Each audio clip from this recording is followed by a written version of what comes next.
This is our first Towson High School Baltimore Mandolin Orchestra performance collaboration. I'm really excited that they're here today. I've known about the Baltimore Mandolin Orchestra ever since 1996, when I took private trumpet lessons with Donald Tyson, who is the former Baltimore Symphony principal trumpet. Actually, he holds the record for being the principal trumpet in a major symphony orchestra, or he's very close to the record. I think Bud Herseth has him beat. But he's something like 36 years, 31 years as principal trumpet in the Baltimore Symphony, which is pretty amazing. And Kobe, he also played in the Baltimore Mandolin Orchestra. And he kept telling me, hey, you really got to come see this group. They're a really good group. And by the way, learn mandolin and join the group. So there's sort of a hidden purpose here, and that is to encourage mandolin. And if you guys want to start trying to play mandolin, there are ways that you can start to do that. The first would be to get a mandolin, right? Get the actual instrument, and then maybe take some private lessons or join a group or make an ensemble yourself, and maybe eventually you could arrive into a group like this that is has a long history and is accomplished and does some pretty serious mandolin playing, I would say. So I'm going to turn it over to them, but if you can please welcome the Baltimore Mandolin Orchestra.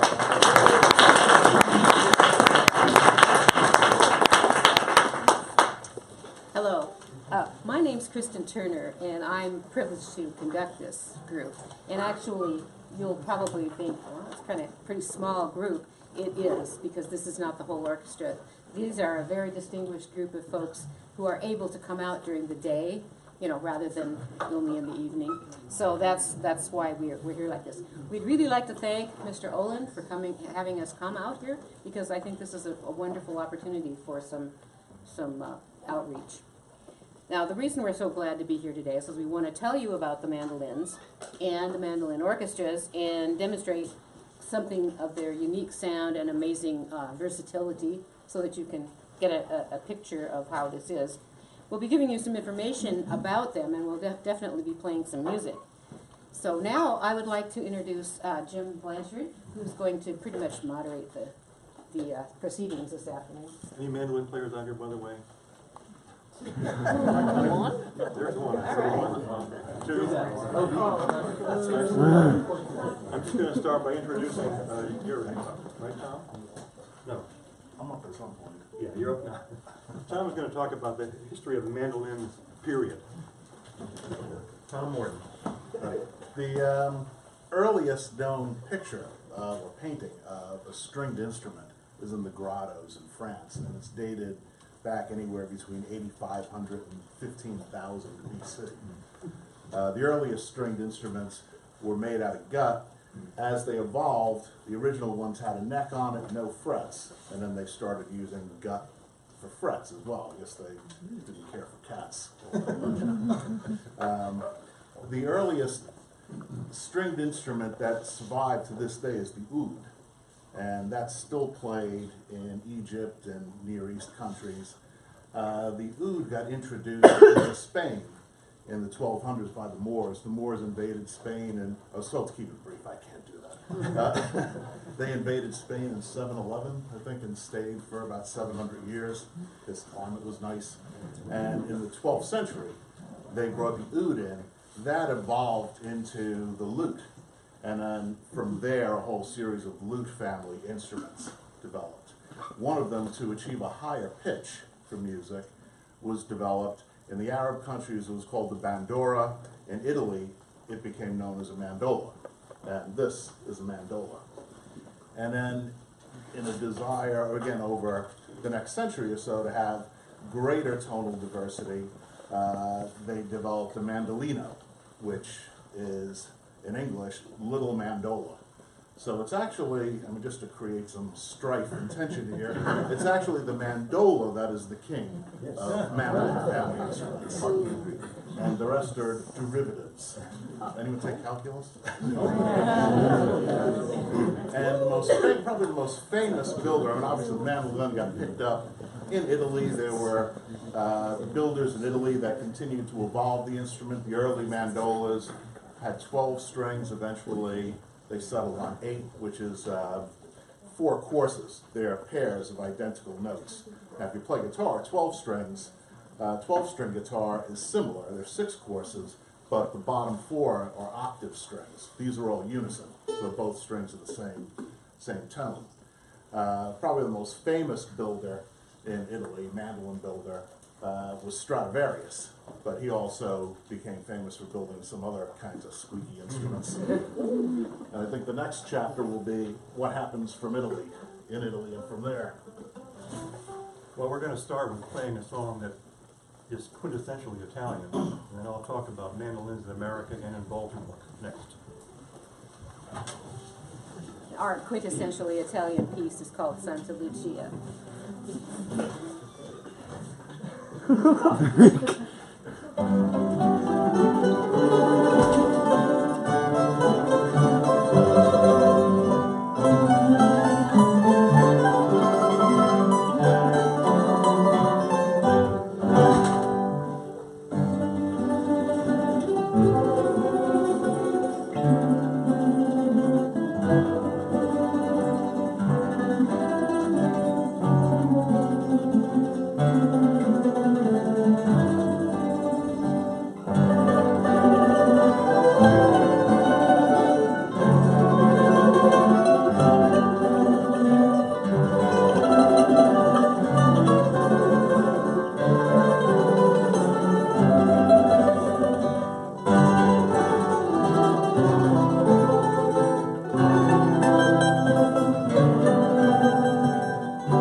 guess mandolin historians kind of choose the date 1879. That was when a group of musicians from Spain came into this country to do a tour. They had successfully toured in Europe. They called themselves the Spanish students, and they played instruments called bandurrias, which are like mandolins, but they're the Spanish version of it. They were a huge success. People loved them in this country. They were followed by a couple of other groups that also called themselves Spanish students, but they did play mandolins, not bandurrias. And then in the late 1800s, a lot of Italians, I'm talking about hundreds of thousands of Italians, immigrated to this country. And of course, they brought with them their traditional folk instrument, the mandolin, and their mandolin music.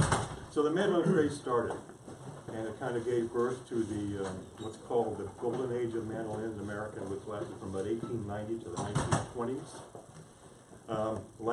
Like nowadays, people back then enjoyed playing together, so they formed up naturally mandolin groups. There were mandolin clubs on most college campuses. For example, Johns Hopkins had a mandolin club that was very successful and long-lasting. The Women's College of Baltimore, which is now Goucher College, had one. And there were mandolin orchestras all over Baltimore, numerous mandolin orchestras. But these larger groups were kind of vastly outnumbered by smaller groups, which also called themselves mandolin clubs, but they were only really mainly trios, 2 mandolins and a guitar. The first mandolin played the melody, second mandolin played the harmony, and the guitar played the rhythm, and occasionally there would be a banjo to augment the group, or sometimes a piano accompanist. But these smaller groups played everywhere around Baltimore. They did not mainly play in concert settings like in music halls. They played mainly as entertainment in houses for house parties. They played for weddings. They played for social functions at social clubs and fraternal organizations and secret societies, things like that. The kind of music they played was the popular music of the day. We're going to play one in a few minutes here. They played marches, they played rags, they played dance tunes like waltzes and foxtrots and one-steps and two-steps. They played novelty songs and things like that. Occasionally they would play arrangements of short classical pieces. By the early 1920s, the mandolin had kind of faded in popularity. It was overtaken by the banjos. They were much louder, more boisterous. Plus the jazz era was starting, different kind of music entirely. So we're going to play a piece now that's from that era. It was written in 1900 by a Danish-American composer called Jens Bodewald Lampa. It's a ragtime march called Creole Bells, and that's B-E-L-L-E-S.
to talk about the history of this orchestra, the BMO, Baltimore Mandolin Orchestra.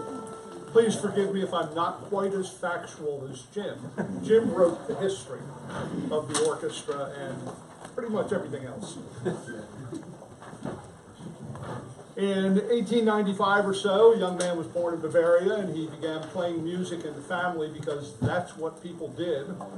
Music was the social media of the era. He emigrated to the United States, began to work in music stores, started playing. He earned money so that he could take lessons at the Peabody and learn to really play and entertain. As he aged a little bit, he got a little older, he was very active in organizing other people to play.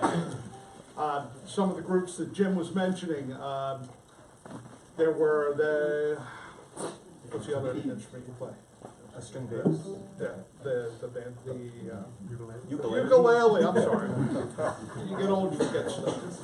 There were ukulele and banjo and mandolin orchestras that he organized. He went to work eventually for Johns Hopkins. He had formed this orchestra in 1924, and they played their first concert in 1925. They continued on, but the economy went kind of south near the end of the 1920s. But he kept people playing in homes and playing in groups. Then there was that thing over in Poland and Germany. Everybody got in an argument, and mandolin orchestras kind of went downhill, as did most of those kinds of events, social media events, if you will. He kept going though, still working at Hopkins, directing music. He was able to get the Baltimore Mandolin Orchestra reorganized and played on the radio. WBAL used to play us a lot before you listened to WBAL, because it wasn't talk radio back then. And in 1975, he was able to bring this at age 80, his age 80, not ours, brought this orchestra back to life, and it has continued since then. Is there anybody that wants to admit to being here since 1975? I wasn't. I was alive, but is anybody here for the history of rock and roll? Earlier? Okay, well, good. I was there for that. We're now going to move on to a piece composed by Conrad Geblein, that Bavarian who came here, became an American, an uber-American, and he wrote a piece for one of the groups he formed called the Ruxton. The song is the Ruxton Troubadours, and it was dedicated to the Ruxton Mandolin and Guitar Club. Enjoy it. We do. That's our theme song. Yeah, no.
Curious about all these different kinds of instruments you see here today. They're not all mandolins. And Roger is going to start by explaining all these instruments, and maybe we'll hear some samples too. We are the Baltimore Mandolin Orchestra, but as you can obviously see, there are other instruments. In fact, we've been reminded of that by Tom, other than mandolins, and he thinks the mandola is the chief, and that's okay. We all get along. We each think we have the best instrument out there, and nobody really fights. We just have little disagreements. But I thought I would mention some of the instruments and the styles that we have in the orchestra. Betsy and a couple up front here are playing bowlbacks. If I get out of the way, or you can see them. This is the instrument that came over, or the style of instrument that came over initially from Italy. Bowlbacks, sweet tone, the classical mandolin standard. When the mandolin came to this country, there were some people that decided they wanted to change it. One of them was a man named Orville Gibson in Kalamazoo, Michigan. And what he did was, Mr. Gibson, he flattened the back, as you can see. This is a Gibson A3 mandolin from Kalamazoo, about 100 years old. And he decided that that helped not only make it easier to hold, but also added in the projection of the sound. So I don't have time to illustrate all of this, but it probably has a little more volume than the bowlbacks. But you never get something for nothing. And so what you trade in certain quality of sound to get volume is maybe not quite as sweet a sound. And then later, they decided to change even farther and make a F-style, or F-hole mandolin, as you can see here, the difference. And this has considerably more projection.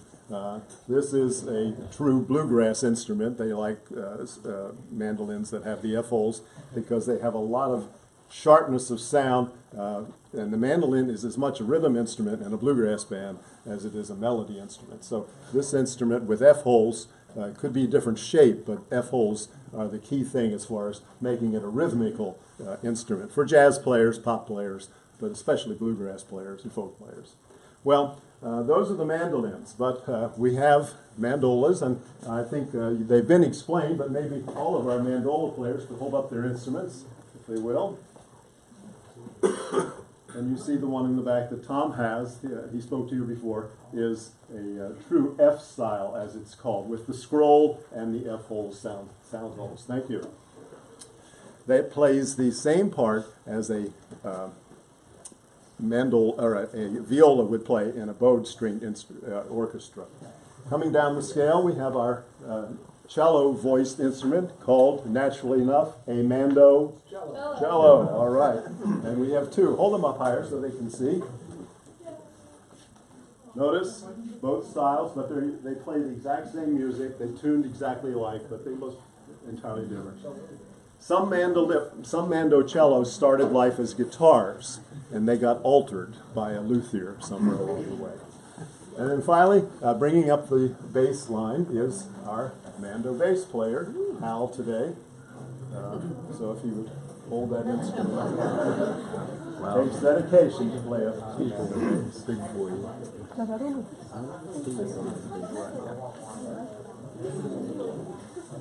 We're ready then?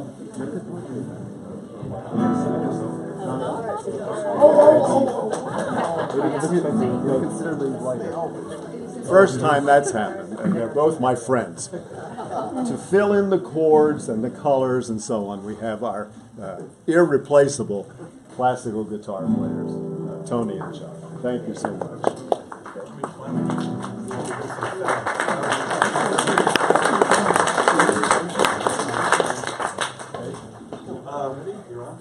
I'd like to introduce Jonathan Jensen. Jonathan is a member of our orchestra, but we never see him because he also plays with the Baltimore Symphony. He's the bassist for the Baltimore Symphony. But he's at every concert of ours because we play a lot of his arrangements and compositions. So Jonathan's going to talk briefly about composing and arranging for a mandolin orchestra. I should mention, since Jim said that I am a bass player in the Baltimore Symphony Orchestra, that I've worked for many, many years with Mr. Olin's father, Jim Olin, who was the principal trombonist of the symphony for how long? 20-some years, right? At least 20, 30? He got in when he was 22, and he's 61 now. So, Well, I guess technically now he's retired, but it was close to 40 years. I actually went to school with him. Yeah. So we go back a long ways. So I thought, who is this guy who looks like Jim Holman? And my mom, too, don't forget about him. So my main instrument is the string bass, which is tuned just like the mando bass. Now, just to give you an idea of the range of these instruments, Hal, could you play your low E there? Okay. That's the lowest note in this ensemble. And Laura, play a high E on your E string. Yes. So that gives us a range of 5 octaves that we can work with in arranging for a mandolin orchestra. You can do a lot of different kinds of music with that much span. And it's a lot like arranging for a string orchestra because you have the first mandolins and second mandolins that are sort of the same as first and second violins. Mandolas take the place of violas, mandocellos, and the bass. But then we also have this special extra ingredient, the guitars, which add a different color to the sound of the mandolins. It's a less, since they don't use picks, it's a less sharp and brittle sound. It's a more resonant, softer sound. Plus, they can play chords, and which is very helpful in things like any kind of rhythmic piece that has a regular rhythm to it, like that march we just played, or, for example, a Strauss waltz, which I've played many of in the Baltimore Symphony. Now, in a Strauss waltz, they're beautiful pieces, but the second violins and the violas almost constantly throughout the piece are going 2, 3, 2, 3, 2, ching, ching, ching. They're playing offbeats, and the bass is going 1, 2, 2. So this is what the guitar can do. The guitar can play all of that kind of woodchuck stuff. That frees up the mandolas and the mandolins to play all kinds of counter melodies and things. So I think it's great that we have the guitars for the rhythmic kind of abilities that they have. And also the mandolins and mandolas can play, now you know the violins and violas can play double stops, 2 notes at once, but these instruments can play 4-note chords very easily. So when I write for mandolin orchestra, I like to try to find ways to add chords to the parts, to add to the richness of the sound. And since all the strings are doubled, you have a lot of strings vibrating, so it makes for a very resonant sound. It has advantages and disadvantages from bowed strings, and when we have to sort of fake a continual sound by moving the pick back and forth. But when we play a chord and let it ring, it's a very special kind of sound that you don't get with a traditional string orchestra. So I've had a lot of fun over the years arranging for the mandolin orchestra. Sometimes it's piano music, could be orchestral music. I always try to find a way to translate it in such a way that it will sound good on these instruments and that everybody will have something interesting to do. And I hope I've managed to succeed in doing that, and you'll let me know if I don't. So I believe this next piece we're going to play is one of my arrangements. Is that right? Don't know much about the piece. It's from an opera by George Frederick Handel. It's Xerxes. I don't know much about the opera or the piece, but it's known as the Celebrated Largo. And it was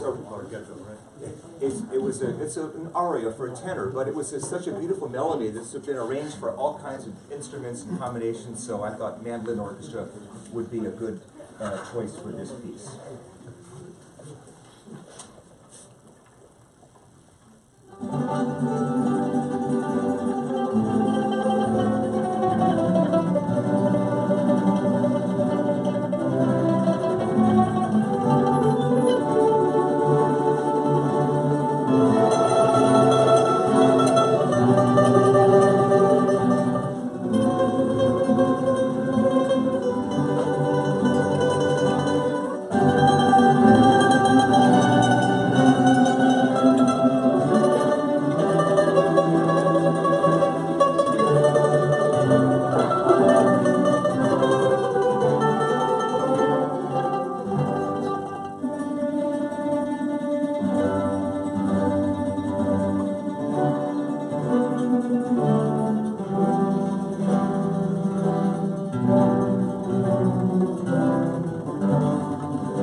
now we're about to play an original piece of mine. Oh, good job. That's the hardest part about writing for dealing with music, is keeping it from falling off the stand, keeping it in order. Arranging it is the easy part. So this next piece is called My Smoky Mountain Home, and it was written for my sister-in-law and her husband, who have a summer home in the Smoky Mountains in North Carolina. Now that they're both retired, they're going to be spending more time there. And I was inspired to write this piece walking in the mountains. And so I like to think it has sort of a quality of the open air mountains, kind of a folky sound to it. So this is My Smoky Mountain Home.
other genres that you'll see mandolins is inside mandolin orchestra. You're probably familiar with bluegrass. That's where most people, I think, see mandolins, expect to see mandolins. Roger Price and Kurt Myland are going to talk a little bit about other genres and play a little Woody's Rag for you.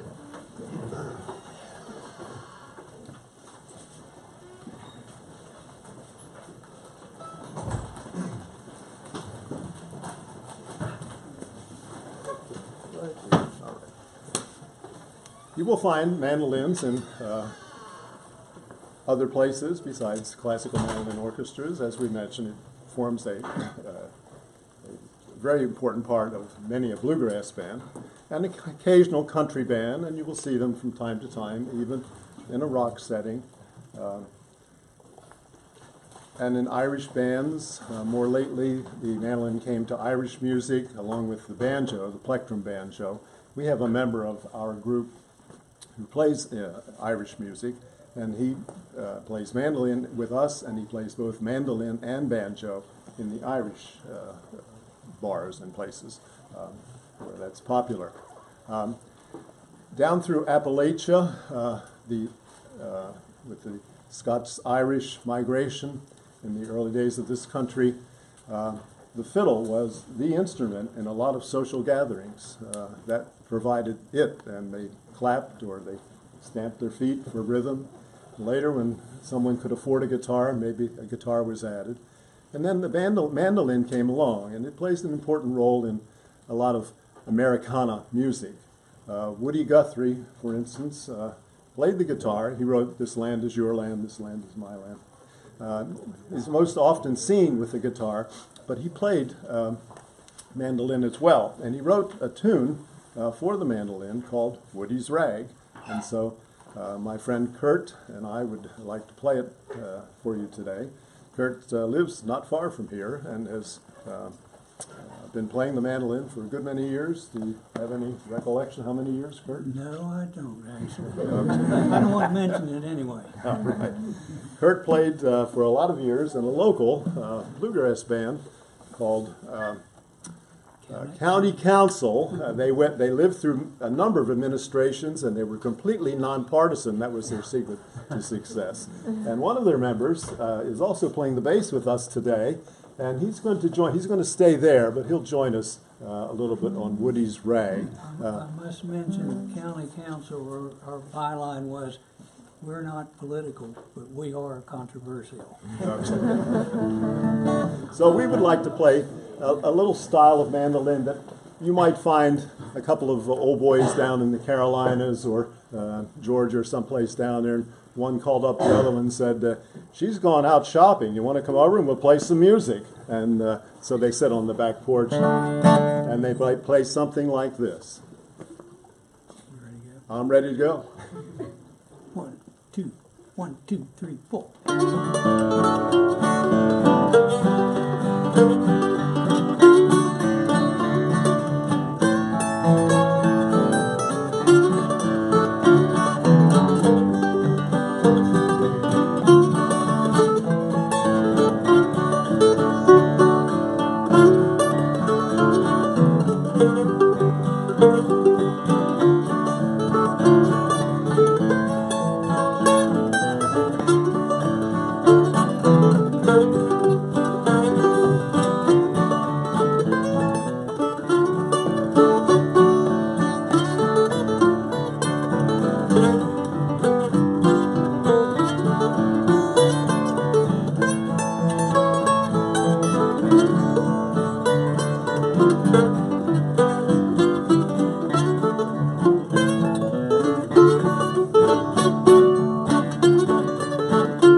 Next we're going to talk about a very important part of our orchestra. It's called Mandolin for Kids. It's our youth program that started in 2010 by Laura Norris here. And one of her students is here, who's also a teacher and a full member of our orchestra now. They're going to play a couple of pieces and talk about Mando for kids. Are we doing that now? Yeah. Oh, Well, okay. you're talking first if you want to say something. All right. Well, Abby and Tony are going to play piece by. Go ahead. We'll be playing a piece by Kalachi, who is actually a completely mandolin composer, I believe. And Maker. And maker as well. All of that. And this piece is called Mazurka, and it is a dance. Also, this was at the turn of the 19th century also. And this was what more the concert approach to mandolin was as compared to the kind of rags and stuff we were playing that were on the porches. This would have been in a concert hall.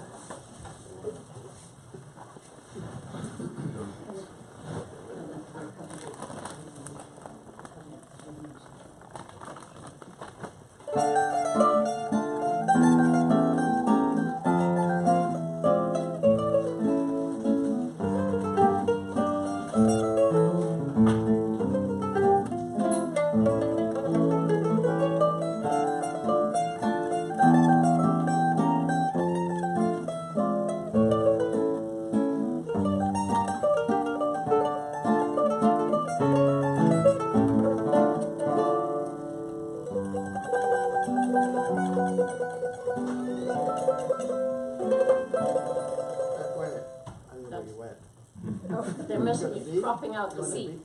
To see. Yes. Cropping out the middle part. Sorry, just for the interest of time, we're cropping the Oh, I piece. got you.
program, and obviously works, because here's Abby.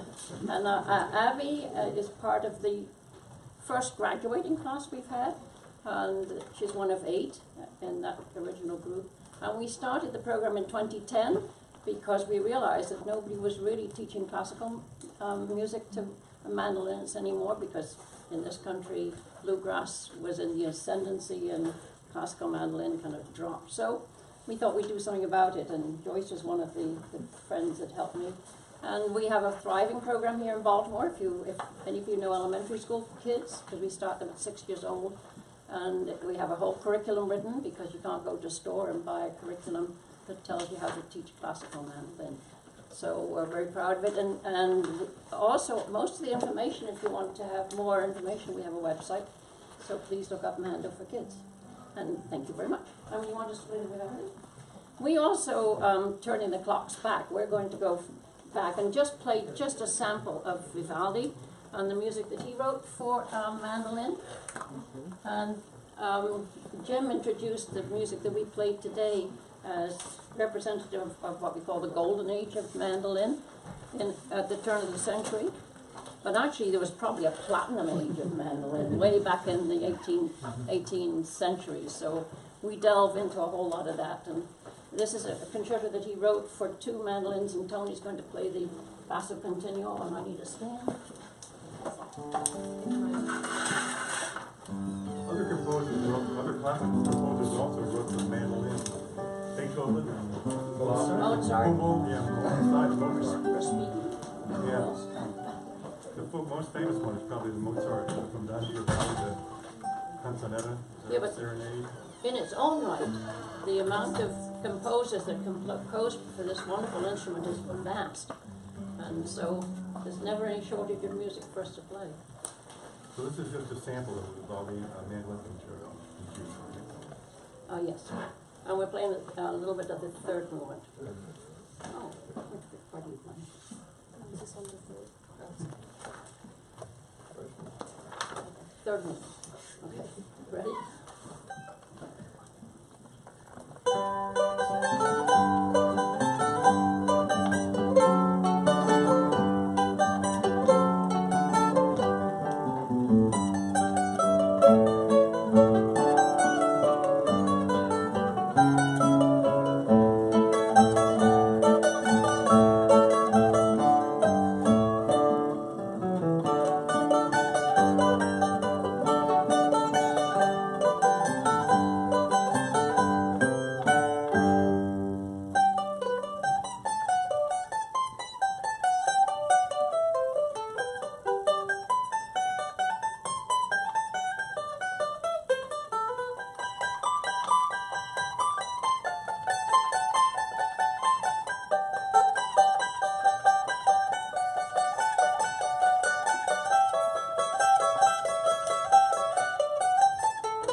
Just a sample.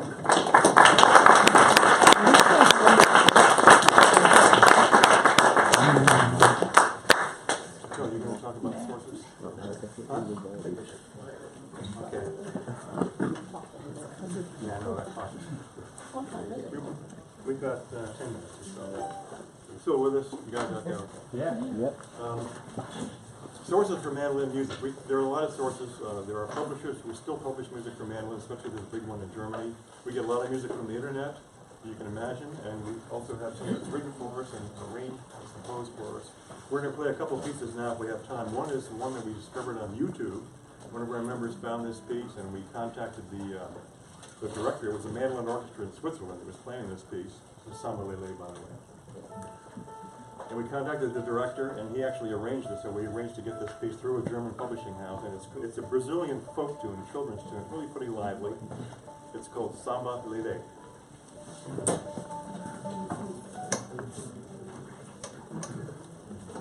And again, no, this is big. New piece.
more thing. And if you have any questions after this, you're welcome to ask anything if you want to before we wrap it up at 3:30. This last piece is one that we found on a different internet source. It's a Japanese source called Nakano, and he was a Japanese composer and collector of mandolin music, and he's got thousands and thousands of pieces on his website, which is down now, by the way, because there were some copyright problems. You can still get the music. We have it on our computers. This is a Gavotte, D major, written by a Swiss composer named Alfred Vint.